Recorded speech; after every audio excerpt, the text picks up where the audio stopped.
Praise Lord. യെശയ്യാ പ്രവചനം 45-ാം അധ്യായം 11-ാം വാക്യം. ഇസ്രായേലിൻ്റെ പരിശുദ്ധനും അവനെ നിർമ്മിച്ചവനുമായ യഹോവ ഇപ്രകാരം അരുളിച്ചെയ്യുന്നു: വരുവാനുള്ളതിനെക്കുറിച്ച് എന്നോട് ചോദിപ്പീൻ, എൻ്റെ മക്കളെയും എൻ്റെ കൈകളുടെ പ്രവൃത്തിയെയും കുറിച്ച് എന്നോട് കൽപ്പിക്കുവീൻ. ദൈവത്തിൻ്റെ അതിപരിശുദ്ധ നാമം മഹിതപ്പെടുമാറാകട്ടെ. ഈ പ്രഭാതത്തിൽ തിരുവചനം ശ്രവിക്കുന്ന എല്ലാ ദൈവമക്കളെയും ക്രിസ്തുയേശുവിൻ്റെ ധന്യനാമത്തിൽ വന്ദനം ചെയ്യുന്നു. വരുവാനുള്ളതിനെക്കുറിച്ച് അറിയുവാൻ നമുക്കെല്ലാവർക്കും ആഗ്രഹമുണ്ട്. നിങ്ങൾക്കങ്ങനെ ആഗ്രഹമുണ്ടോ എങ്കിൽ കർത്താവ് പറയുന്നു, മറ്റാരോടും ചോദിക്കേണ്ട, എന്നോട് ചോദിപ്പീൻ. നമ്മുടെ കുഞ്ഞുങ്ങൾക്ക് നാളെ എന്ത് സംഭവിക്കുമെന്ന് അറിയാൻ ആഗ്രഹമുണ്ടോ? ദൈവത്തിൻ്റെ ആത്മാവ് പറയുന്നു, മറ്റാരോടും ചോദിക്കേണ്ട, എന്നോട് ചോദിപ്പീൻ. നിനക്കെന്താണ് നാളെ സംഭവിക്കാനിരിക്കുന്നത്? നാളെ ആവശ്യമായിട്ടുള്ളത് എന്താണ്? ഉയർച്ചയാണോ താഴ്ചയാണോ നിനക്ക് വരുവാനിരിക്കുന്നത്? നന്മയാണോ തിന്മയാണോ നിനക്ക് സംഭവിക്കാനിരിക്കുന്നത്? ഗുണമാണോ ദോഷമാണോ നീ അഭിമുഖീകരിക്കേണ്ടി വരുന്നത്? അറിയുവാൻ ആഗ്രഹമുണ്ടോ? ദൈവത്തിൻ്റെ ആത്മാവ് പറയുന്നു, മറ്റാരോടും ചോദിക്കണ്ട, എന്നോട് ചോദിപ്പീൻ. യെശയ്യാ പ്രവാചകൻ ഈ വാക്ക് കൽപ്പിക്കുമ്പോൾ, ഈ വചനം ഇസ്രായേൽ ജനത്തോട് പറയുമ്പോൾ, ഇസ്രായേൽ ജനം ദൈവത്തെ മുഖാമുഖമായി അഭിമുഖീകരിക്കുവാൻ, ദൈവത്തോട് സംസാരിക്കുവാനുള്ള മനസ്സാക്ഷി നഷ്ടപ്പെട്ടവരായി തീർന്നു. അവർ അങ്ങനെ വരുവാനുള്ള കാര്യങ്ങളെ അറിയുവാൻ വേണ്ടി അവർ അനേകം മനുഷ്യ ദൈവങ്ങളെ അഭയം പ്രാപിച്ചു. കരുവേലകത്തിൻ്റെ കീഴിലും കാട്ടുകല്ലിൻ്റെ കീഴിലും മരക്കുറ്റികളുടെ അരികത്തും ഒക്കെ അവർ ബലി കഴിക്കുന്നവരായി തീർന്നു. മിഥ്യാമൂർത്തികളോട് സംസാരിക്കുവാൻ കഴിവില്ലാത്ത, സഹായിക്കുവാൻ കഴിയാത്ത അനേക ദുഷ്ടാത്മാക്കളുടെ രൂപങ്ങളെ അവർ അഭയം പ്രാപിച്ചു. എന്ന് പറഞ്ഞാൽ ഒരു തേർഡ് പാർട്ടിയിൽ അവർ ചെന്ന് ആശ്രയിച്ചു എന്ന് ചുരുക്കം. ദൈവത്തിൻ്റെ ആത്മാവ് അവരോട് കരുണ തോന്നി അവരോട് പറയുകയാണ്, അല്ല, അങ്ങനെയല്ല, നിങ്ങൾ അവരോടല്ല ചോദിക്കേണ്ടത്, എന്നോട് ചോദിപ്പീൻ. ദൈവത്തിന് മഹത്വം ഉണ്ടാകട്ടെ. ദൈവവും നമ്മളുമായിട്ടുള്ളതായ ബന്ധം അല്ലെങ്കിൽ ദൈവത്തോടുള്ളതായ മനസാക്ഷി നമുക്ക് നഷ്ടപ്പെടുമ്പോൾ നമ്മൾ ഒരു തേർഡ് പാർട്ടിയെ ആശ്രയിക്കും.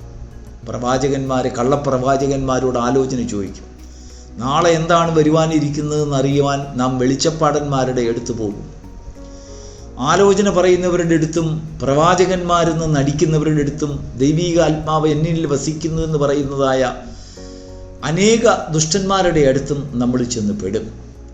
അവർ അനേക സമ്പത്തുകളെ ഉണ്ടാക്കുവാനും വർദ്ധിപ്പിക്കുവാനും അവരുടെ സുഖഭോഗത്തിന് വേണ്ടി അനേക കള്ള ആലോചനകൾ നമ്മോട് സംസാരിക്കും. നാം ദൈവവുമായിട്ടുള്ള ബന്ധം ശരിപ്പെടുത്തുമ്പോഴാണ് അതെല്ലാം ഭോഷ്കായിരുന്നുവെന്ന് നമുക്ക് മനസ്സിലാകുന്നത്. ദൈവത്തിൻ്റെ ആത്മാവ് പറയുന്നു, മറ്റാരോടും ചോദിക്കേണ്ട, മറ്റെങ്ങും നീ ബലി കഴിക്കേണ്ട. ഒരു നിമിഷം നീ എന്നോട് അടുത്ത് വന്ന് എന്നോട് ചോദിക്കുമ്പോൾ നിനക്കൊരു കാര്യം ബോധ്യമാകും. എന്താണെന്നറിയാമോ? നീ നിൻ്റെ കുഞ്ഞുങ്ങളെക്കുറിച്ച് ഭാരപ്പെടുന്നത് അത് നിൻ്റെ കുഞ്ഞുങ്ങളല്ല, അത് എൻ്റെ കുഞ്ഞുങ്ങളാണെന്ന് നിനക്ക് ബോധ്യം വരും. അവരുടെ മേൽ ചെയ്യുന്നതായ, അവർക്ക് വേണ്ടി ചെയ്യുന്നതായ പ്രവൃത്തികളൊക്കെയും ഞാൻ കൽപ്പിച്ചിട്ടാകുന്നു എന്നുള്ളതായൊരു ബോധ്യം നിനക്കുണ്ടാകും. ദൈവത്തിന് മഹത്വം ഉണ്ടാകട്ടെ. എന്നാൽ മനുഷ്യന് വേണ്ടി ദൈവം വച്ചിരിക്കുന്ന അനേകം നന്മകളും ഉയർച്ചകളും അനുഗ്രഹങ്ങളും സൗഖ്യങ്ങളും നമ്മൾ പ്രാപിക്കാതിരിക്കാൻ, മനുഷ്യൻ പ്രാപിക്കാതിരിക്കുവാൻ അവനെതിരായി പോരാടുന്ന ഒരു ദുഷ്ടശക്തിയുണ്ട്. അതിനെ പല വാക്കുകൾ കൊണ്ട് നമ്മൾ അറിയപ്പെട്ടേക്കാം. ബന്ധനങ്ങളെന്ന് പറയും, അങ്ങനെ പറയും, ഇങ്ങനെ പറയും. എന്നാൽ ഓർത്ത് നോക്കുക, ഒരു ദുഷ്ടശക്തിയും ഒരു രൂപമെടുത്തുകൊണ്ട് നമുക്കെതിരായി പ്രവർത്തിക്കുകയില്ല. പാമ്പായിട്ടോ പാറ്റയായിട്ടോ പല്ലിയായിട്ടോ മൃഗങ്ങളായിട്ടോ ഇഴജാതിയായിട്ടോ അല്ലെങ്കിൽ ഏതെങ്കിലും ഒരു കാറ്റോ കാർമേഘമോ ഒരു രൂപസാദൃശ്യങ്ങളോ ആയിട്ടോ പൈശാചിക ബന്ധനങ്ങൾക്ക് നമ്മുടെ മുൻപിൽ പ്രത്യക്ഷപ്പെടുവാൻ, നന്മകളെ തടുക്കുവാൻ കഴിയുകയില്ല. ദൈവത്തിന് മഹത്വം ഉണ്ടാകട്ടെ.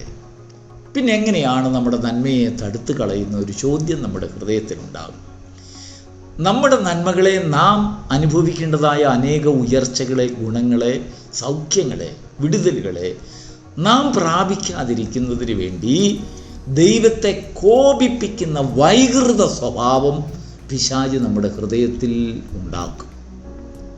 ദൈവത്തിന് വിരോധമായി പിറുപിറുക്കുന്ന, മനുഷ്യനെ സ്നേഹിക്കാതിരിക്കുന്ന, മനുഷ്യത്വമില്ലാത്ത അനേക വിധമായിട്ടുള്ള ദോഷ സ്വഭാവങ്ങൾ, വൈകുല്യ സ്വഭാവങ്ങൾ മനുഷ്യനിൽ സൃഷ്ടിച്ചുകൊണ്ട് ദൈവത്തിന് വിരോധമായി നമ്മെ അണിനിരത്തും.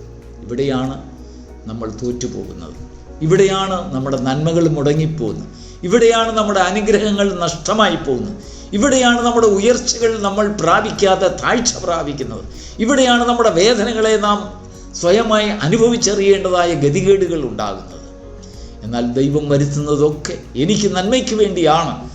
ചിലതൊക്കെ തിന്മയായി നമ്മുടെ മുൻപിൽ പ്രത്യക്ഷപ്പെട്ടാലും, വേദനാജനകമായി പ്രത്യക്ഷപ്പെട്ടാലും, അതിൻ്റെ അവസാനം ദൈവം വച്ചിരിക്കുന്ന നന്മകളെക്കുറിച്ചുള്ളതായ ഒരു ദർശനം നമുക്കുണ്ടാകുമ്പോൾ അതാണ് ദൈവത്തിൻ്റെ സ്നേഹം നമ്മളിൽ വർദ്ധിച്ചു വരുന്നത്. അപ്പോഴാണ്. ദൈവത്തിന് മഹത്വം ഉണ്ടാകട്ടെ. ദൈവത്തോട് നേരിട്ട് ചോദിക്കുവാൻ നമ്മുടെ ഹൃദയങ്ങളെ രൂപാന്തരപ്പെടുത്തണം. ദൈവഹിതം ഇന്നതെന്ന് തിരിച്ചറിയേണ്ടതിന് നിങ്ങളുടെ മനസ്സ് പുതുക്കി രൂപാന്തരപ്പെടുന്നതായ ഒരു ബോധ്യം, ഒരു ഉപദേശം നമ്മുടെ ജീവിതത്തിൽ വരുമ്പോൾ, നമ്മുടെ തലമുറകളിൽ വരുമ്പോൾ, നമ്മുടെ കുഞ്ഞുങ്ങളിലും നമ്മുടെ പ്രിയപ്പെട്ടവരിലും സൃഷ്ടിതമാകുമ്പോൾ അവിടെയാണ് നമുക്കായി വച്ചിരിക്കുന്ന അനേക നന്മകളെക്കുറിച്ചുള്ളതായ ഒരു ദർശനം ദൈവത്തിൻ്റെ ആത്മാവ് നമുക്ക് തരുന്നത്. അവിടെയാണ് നാം പ്രകാശിപ്പിക്കപ്പെടുന്നത്. പലപ്പോഴും നാം സമ്പന്നരായിക്കൊണ്ടല്ല ദൈവം നമ്മെ ഉയർത്തുന്നത്. ദരിദ്രരായിക്കൊണ്ട് തന്നെ സമാധാനം നമ്മുടെ ഹൃദയത്തിൽ കൊണ്ടുവരും. ഇല്ലായ്മയിൽ തന്നെ അതിനെ അതിജീവിക്കാനുള്ള ഒരു പുതുബലം, മറ്റുള്ളവരെ അതിശയിപ്പിക്കുന്നതായ ഒരു മനോബോധം, ഒരു കാഴ്ചപ്പാട് നമ്മുടെ ഹൃദയത്തിൽ കൊണ്ടുവരും. എപ്പോഴും ഏതിനെ കണ്ടും സന്തോഷിക്കുന്നതായ ഒരു വിശാല ഹൃദയം നമ്മുടെ ജീവിതത്തിൽ കൊണ്ടുവരും. ദുഃഖങ്ങൾ ഓടിപ്പോകും. പൈശാചിക പ്രവർത്തനം നമ്മെ വിട്ട് മാറും. പൈശാചിക പ്രവർത്തനങ്ങൾക്കൊരു രൂപമില്ല. കർത്താവ് പറയുന്നു, എനിക്കുള്ളതുപോലെ പിശാചിന് അല്ലെങ്കിൽ സാത്താന് അസ്ഥിയും മാംസവുമില്ലല്ലോ. അത് പ്രത്യേകം നാം ശ്രദ്ധിക്കണം. പലപ്പോഴും കള്ളപ്രവാചകന്മാർ അസ്ഥിയും മാംസമുള്ള പൈശാചിക രൂപത്തെ നമ്മുടെ മുൻപിൽ കൊണ്ടുവരും, പ്രതിഷ്ഠിക്കും, നമ്മളെ തെറ്റിദ്ധാരണ ഉളവാക്കി തരും. എന്നാൽ പൈശാചിക രൂപങ്ങൾക്ക് രൂപഭേദമില്ല. നമ്മുടെ ഹൃദയത്തിൽ പൈശാചിക ശക്തിയും ദൈവത്തിൻ്റെ ശക്തിയും തമ്മിൽ ഒരു പോരാട്ടമുണ്ട്.